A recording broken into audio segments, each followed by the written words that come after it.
A universidade especial é uma esperança de mudanças aceleradas. Isso, como já falamos, né, temos exemplos nos Estados Unidos, com a Gallaudet e outras, talvez existam pelo mundo afora, principalmente nos países mais conscientes do respeito a todos, uma forma, na democratização da cidadania, do civismo, do amor ao próximo, né, na paixão por todos. Então, nós precisamos de uma universidade especial, né, dedicada a pessoas com deficiência, porque nós temos que acelerar os processos de pesquisa e desenvolvimento de soluções. Isso é possível através dos cursos de extensão e de uma coisa fantástica, que é o ensino à distância. Quer dizer, é uma barbaridade obrigar um cadeirante, uma pessoa com deficiência visual, auditiva, ter que todo dia, às vezes, sair de casa, caminhar, pegar ônibus, enfrentar a escuridão da noite e tudo, para participar de aulas nem sempre eficazes. Quer dizer, vamos dizer assim, é uma barbaridade o que se exige. As nossas universidades hoje, elas estão ocupando mais e mais espaços com estacionamentos de automóvel. E até, quem sabe, ganhando mais dinheiro com estacionamento de automóvel do que com a mensalidade dos alunos. Isso é uma perversão, isso aí é uma crueldade. E os seus reitores não venham com argumentos idiotas, porque o conselho disse isso ou aquilo. Ou eles merecem as denominações, os elogios, o tratamento que magnífico reitor e coisas assim, ou são uns fracassados do ponto de vista social. Quer dizer, eles têm que entender que as universidades têm que ser exemplo de civismo e cidadania.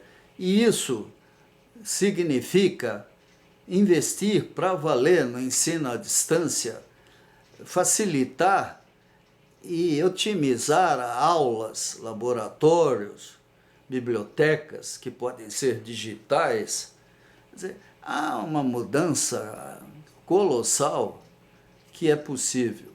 Aqui em Curitiba nós temos o grupo Ninter com Ciané, né, que para nós é algo apaixonante ver o trabalho da professora Leomar Marquezine e sentir o alcance do que representa o ensino à distância. Eles, os responsáveis pelo grupo, quais foram as razões que os levaram a isso, não interessa. O fato é que o resultado é mais do que evidente.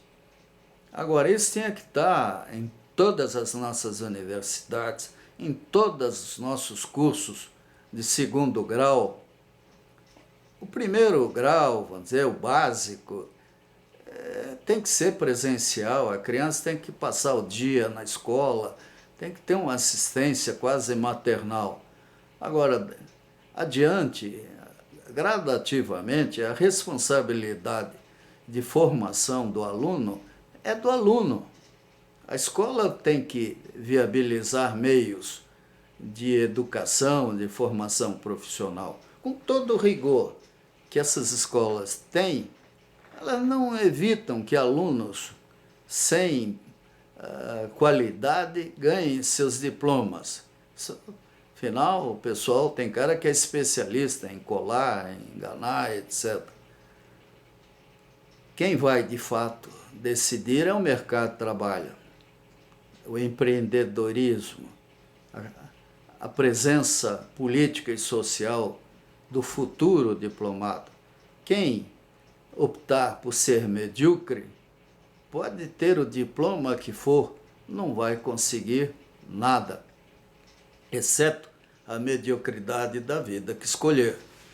Então, o ensino à distância é um recurso de baixo custo que pode ser implementado, potencializado, desde que haja produção de material didático, laboratórios especiais, podem ser virtuais.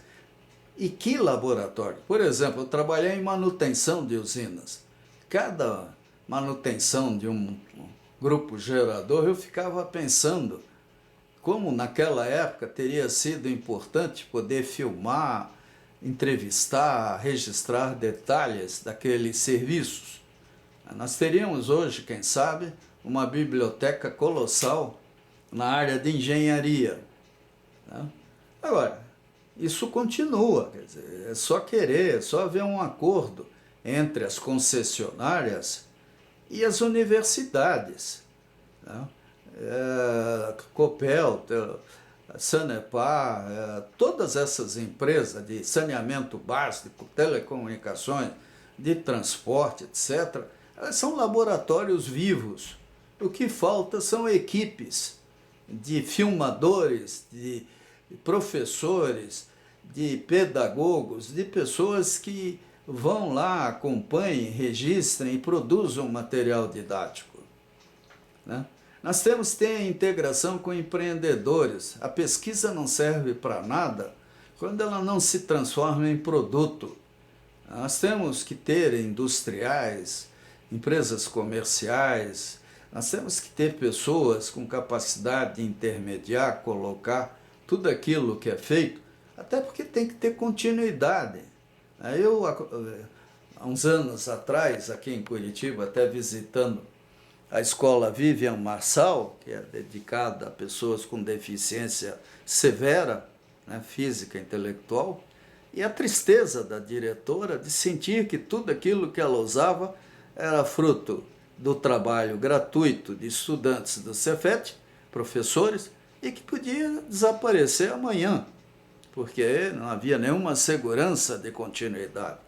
Então nós temos que ver isso, e pensar que a universidade, ela tem que ser realista, tem que ser eficaz, ela tem que estar integrada à comunidade em que vive. A palavra universidade, ela é ruim.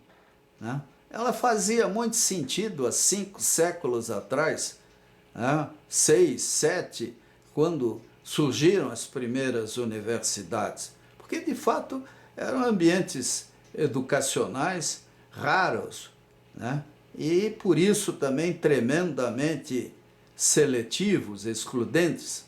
Hoje não, só que em Curitiba nós temos algumas universidades. Então elas têm que ter integração social, elas têm que ter orientação técnica, elas têm que ter capacidade de aproveitar tudo que existe para cumprir suas obrigações. Então a própria BNT, como já falamos, o INPE, sei lá, todas essas entidades aí que geram padrões, que têm laboratórios, que servem de referência, etc., precisam se adaptar a tudo isso. O fundamental é lembrar sempre que a pessoa com deficiência normalmente tem potenciais superiores mal explorados. Lógico, se ela não enxerga, ela vai desenvolver audição, sensibilidade, ela vai ter, se ela, vamos dizer, não ouve, ela só olhando para uma pessoa, ela já percebe coisas que nós nem sonhamos, e assim vai. A pessoa com deficiência, por outro lado, precisa ser preparada para competir no mercado de trabalho. A questão não é cota, não é impor à empresa a admissão de A, B, C, e sim mostrar para as empresas que a pessoa com deficiência ela pode ser tremendamente eficaz em muitas atividades e não há limite na escala hierárquica dentro das empresas se houver um aproveitamento da tecnologia até para potencializar sistemas de comunicação, de mobilidade, etc. O século XXI é isso. É um século maravilhoso, é o portal de um futuro fantástico, se as pessoas não se destruírem antes. A pessoa com deficiência, ela precisa de centro de P&D, pesquisa e desenvolvimento, para aprofundamento também de diagnósticos, de avaliações de potenciais e criação de soluções. Eu e minha esposa vivemos o pesadelo de levar, às vezes até um tempo exagerado, para descobrir certos problemas. E isso é muito ruim, por causa da mercantilização da medicina, e a gente vira objeto de enriquecimento de especialistas nem sempre escrupulosos. Isso é muito ruim. Aliás, esse programa Médicos Sem Fronteiras, aí, eu acho que é esse o nome, né? Que o governo federal atual bancou, o dinheiro do contribuinte, ele colocou em debate uma questão extremamente importante.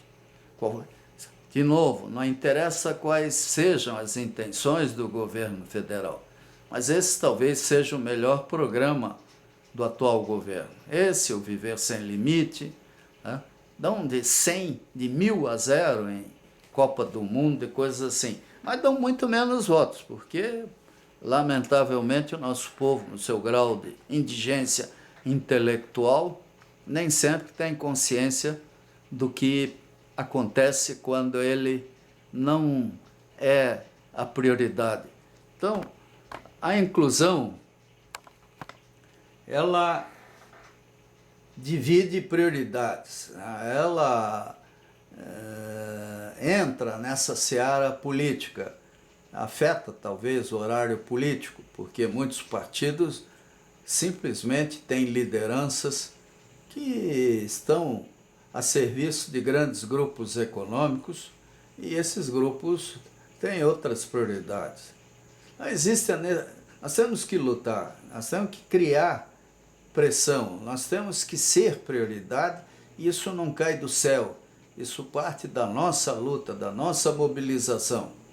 Então existe a necessidade, com certeza, de universidades e centros de pesquisa totalmente dedicados à pessoa com deficiência e formação de mestres e pesquisadores dedicados à pessoa com deficiência.